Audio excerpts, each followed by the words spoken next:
Welcome back to the video, everybody. My name is Kyle Mao. I'm the founder and CEO of HireUA and Teamity, and I'm here with my executive assistant, Yana Alexi, to ask personal questions to my executive assistant. So, why did you want this job? Do you still want it after a year? Please don't leave. What's the question? Why did you originally want this job? Well, to be honest, I didn't want this job. I just one day got a message like, hey, we're looking for a person who can just break the door with your leg. Wait, no, you applied for the job. No. Did you apply for Brooke's job first? No. I'm not looking for their job at all. You really? Oh. Okay, what do I know? Anyways, continue. I was just selling my car on the auto market, if you can call it like that, in Ukraine. And I got this message, and that was the moment in my life when I actually was pretty open for new opportunities, but didn't really look for them myself. So the opportunity came itself, and I was very happy to have this very first interview. Interesting. So I had actually gone through two assistants in like the 2 weeks before, both from Dubai, actually. So there was like one I hired from Dubai, and then she quit after a week. She's like, I can't do this. And then another one that I hired also from Dubai, who after 1 week was like, no, I can't do this either. So third time was the charm. Now you've worked here for almost a year. What is the worst thing that I've ever asked you to do from a personal or business perspective? Obviously you handle both parts of my life with that, but what's like the worst thing I've asked you to do? I would say it's the worst thing, but for me it was kind of challenging to find a nanny. Oh, yeah. Because I realized this must be the person that perfectly fits to all the demands and requirements, and this person should also be a native speaker, right? It had to be Polish native speaker. Yeah, Polish native speaker. So it was pretty challenging. I wanted to find the best person. It was not easy and took some more time than expected, but still. And that was right when you first started working too. So that was like immediately when I hired him, like, this is what we need like right now is to find a nanny. Very obviously personal thing for a young child. And yeah, I can imagine why that would be a challenging situation for sure. I never asked you that, but I think now is the best opportunity to ask you weird questions I like to know the answer for. So, okay, where's this going? When was the moment or what was the point where you realized or decided that I'm the right choice for this placement? After you started.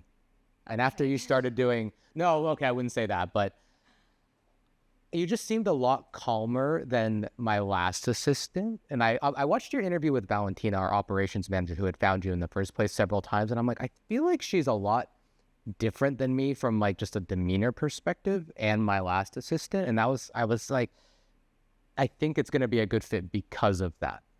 I was a little concerned though, because you didn't have a ton of experience. And I'm actually really impressed with how much from a business and just common sense like perspective on business and finances that you actually have, because you didn't have a ton of experience before. So that is something that has really impressed me over the last year. But I think as far as knowing like when I wanted to and when it was going to be the right fit, I don't know, because you don't really know when you hire someone until you actually have started and they're actually working. It's really hard to tell. No matter what, at the end of the day, it's kind of a leap of faith. But I think it was just after the first interview, it was like, I think this is going to be a good fit, but you never know. So why did you actually then want to take the job? You were just looking for new opportunities and said, oh, what the hell? Just go for it. Well, the whole process of interviewing was a kind of adventure for me. I was so interested, like, okay, let's try this interview. I tried the interview with Valentina and then, okay, that sounds interesting. So 2 nights ago, we tried to film this video on the bridge and it didn't really come out very well with audio because we hadn't calibrated everything yet. But I asked you, what was the hardest thing that you've ever like done? And you said this trip. So now it is Friday. We got here on Wednesday, about halfway through. How do you think it's going? Yesterday evening was the moment when I felt relieved, like, okay, I've done my job. Now I see all the teams happy. We are tasting that wine and having the conversation, and you've got the present, you've got the quiz we prepared for you, and that was the moment when like mommy was happy that everything is going as it was planned. And today I kind of let it just go, and I'm not worried about anything because I'm sure that everything gonna be good till the very end. I don't think people realize how much work goes into planning something like this with 12 people coming from pretty much 12 different locations and just all the trains. Obviously, the situation in Ukraine, you had a 24-hour journey to get here. Many other people did as well. So I don't think it's really hard to comprehend until you've done it and planned it, just how much work goes into just doing something like this. Even though it seems so simple, get a hotel, get everybody a flights, pick 3 or 4 activities, pick a couple of restaurants, and it's really just not that easy at all. Yeah. What have you learned from me so far that you didn't really expect to get this insight?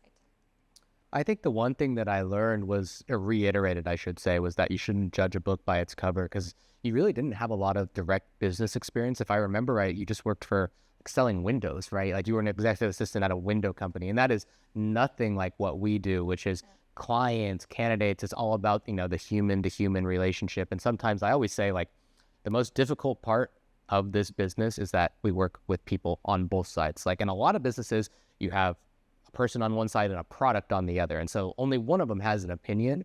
And I think you've just taken to that very, very well. And I would have never really expected that. So that's what I would say I really learned, is that I felt interviewing you that you had a good judge on people and understanding and kind of just psychology. And that was a better fit than what you had on the piece of paper.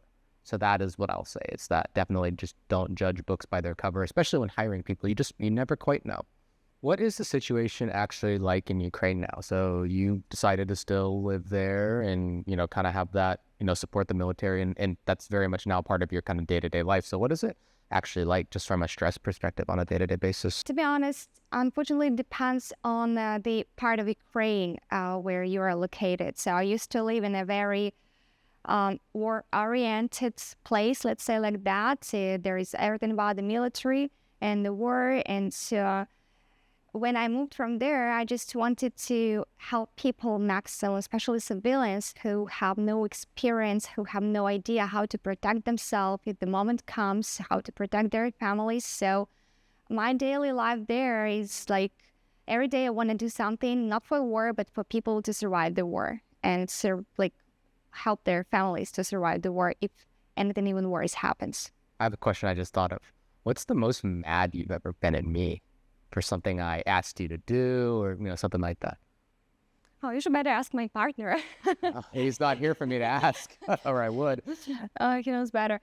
The most... So there's been a lot of them. Interesting. Okay. It's not like I'm mad. I've never felt mad at you at something because it's my work, right? I'm getting tasks, and sometimes I'm mad at me because I miss deadlines, or I think, some kind of piece of perfectionist. I think I could have done that better. I could have finished that earlier. So when I put it all together, I just end up being aggressive or weak. But still, I've found my ways to fulfill the energy to change, to get back the balance and start doing the task right away, from the scratch with a fresh energy. It's not about being mad, it's about being stressed sometimes.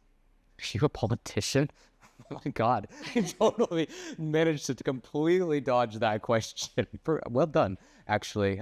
Very politically correct answer, and I totally forgot what I originally asked. So kudos, very, very politically correct. You have a career in politics. I have. My master's is in international relations. Oh, there you go. Okay. I don't think they taught you that at school, though. All right, your turn. Sure. Okay. If you could trade with me for one day, swap the places. No. No. No, pass. No, okay. Not kidding. No, I meant I'm not gonna. There's no way I want to do that. But go ahead and ask your question. Yeah, let's imagine if we swap one day our places, what would be the first thing you do? So now you're the CEO of the company running everything. Yeah, and you're my assistant. What would be the first thing you would do or say, or I don't know? Ooh, that's okay. I would say, Yana, what is the number one thing that I could take off your plate right now that would make your life better?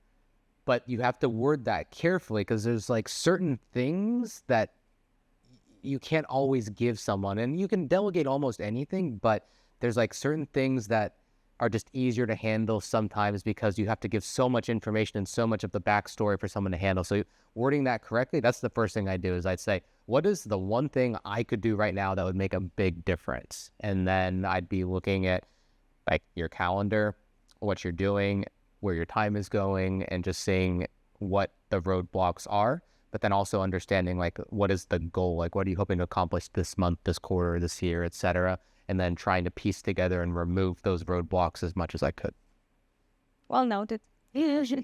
Okay, so we swap positions. What would you do on your first day? Oh, I didn't expect that direction of the question. Besides fire our CSM Daria. I'm just kidding.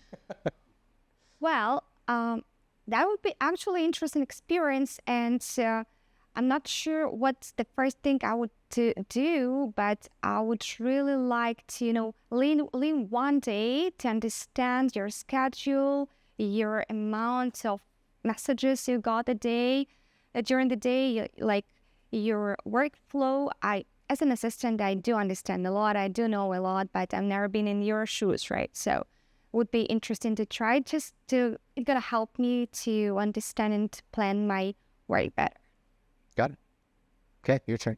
What was the most challenging in our work relationship for you? I mean, what was the toughest moment for you working with me as your assistant? Toughest moment or like toughest process to hand off? Toughest moment where maybe you haven't got support or understanding you expected to.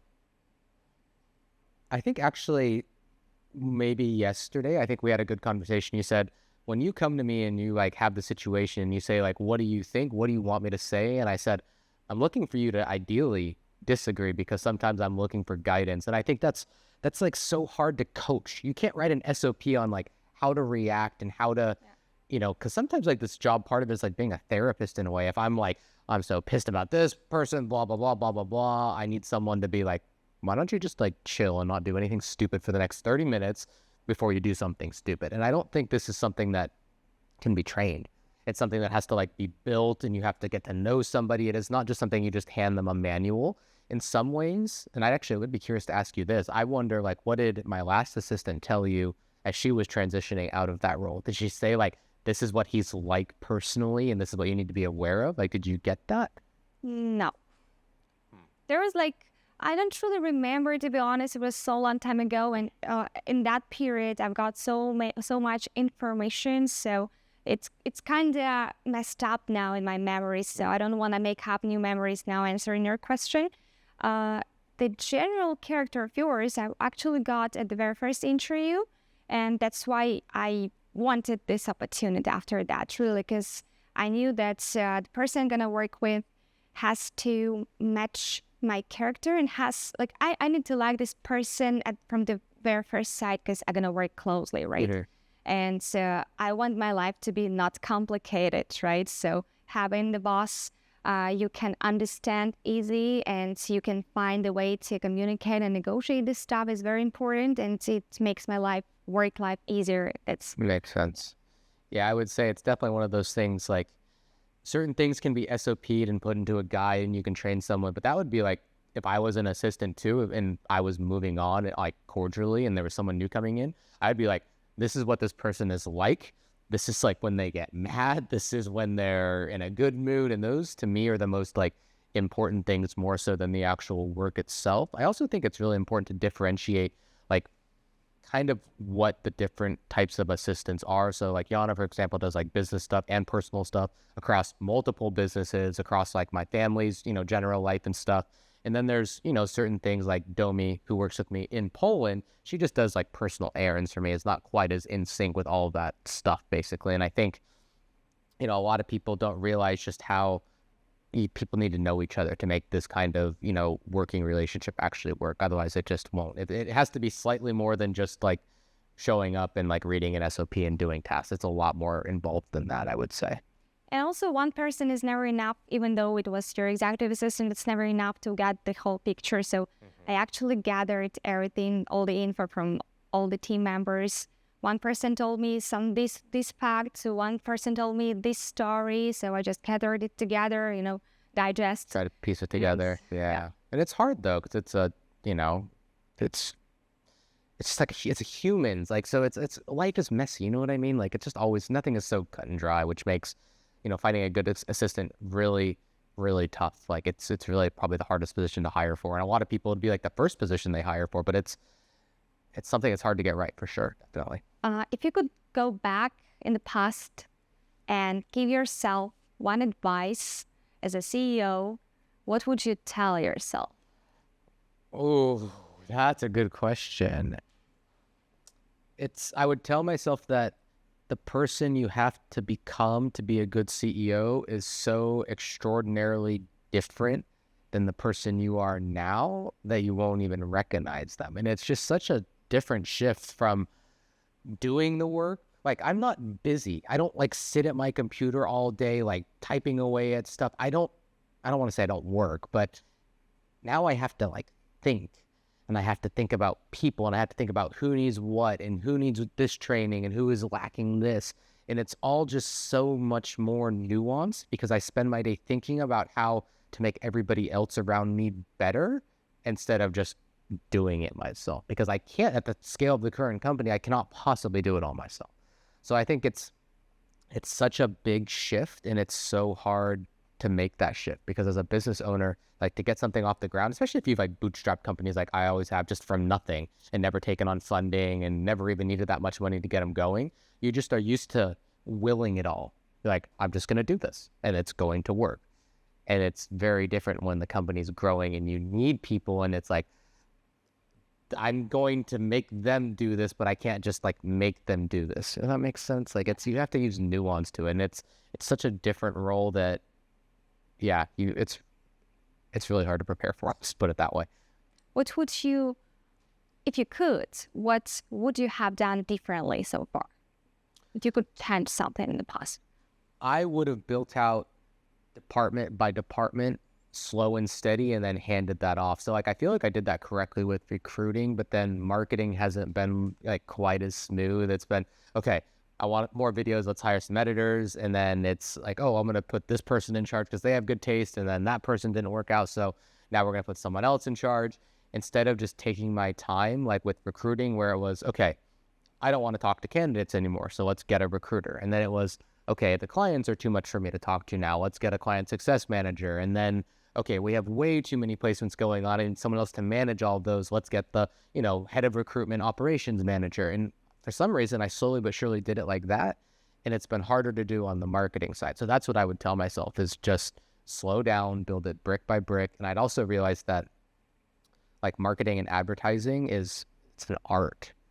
And there's a certain style that sometimes you want, and there's a certain vision that you have as a CEO of the company that, like with recruiting and like fulfillment in most companies, here's a product, like do this process and it's done. Whereas advertising is very different. It's kind of more personal, it's more artistic, and that makes it a little bit tougher to actually outsource that, because then sometimes when you need people to execute on that, you kind of just say like, this is what I want, and you kind of just have to like hope that they're gonna get it, because like you can't do it yourself. Like, I can't edit these videos. Like, the two people behind the camera here are gonna go edit these videos, and they're gonna look awesome, and I'm gonna try to explain my vision the best I can, and they're gonna probably sit there and look at me and say, okay, I understand you. They're gonna go behind the scenes and say, what the hell is this guy possibly saying, and try to piece it together. And usually they do a pretty good job of that. But that's different than find a candidate based off of this criteria for this client. It's a lot more nuanced. So that would be my one thing. I would build things slower by department.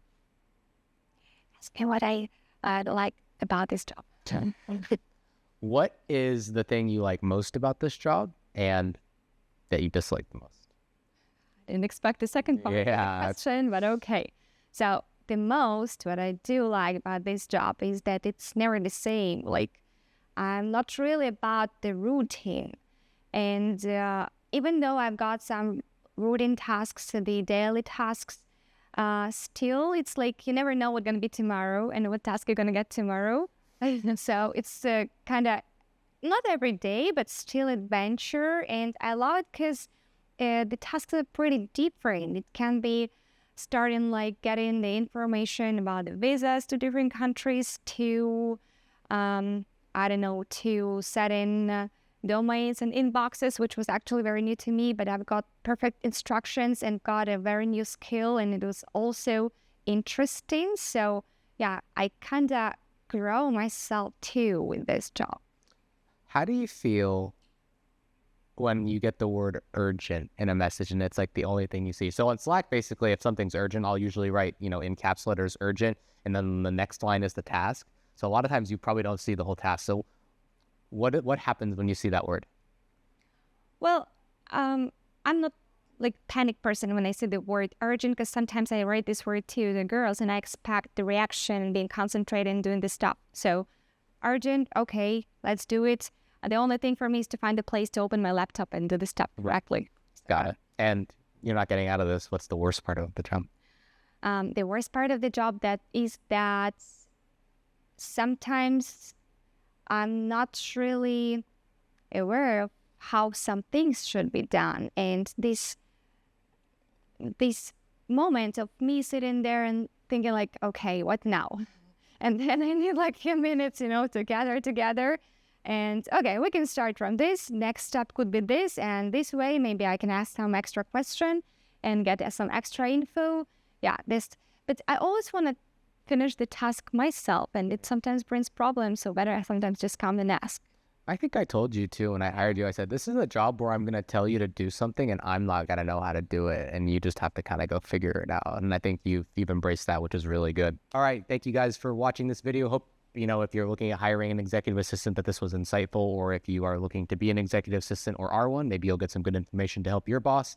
Thank you again for tuning in. Make sure you like the video and subscribe to the channel for more content. We are here in Budapest doing our HireUA 2024 meet. We got lots of cool stuff coming. So make sure you check out the links below if you're looking to hire. Otherwise, see you next time.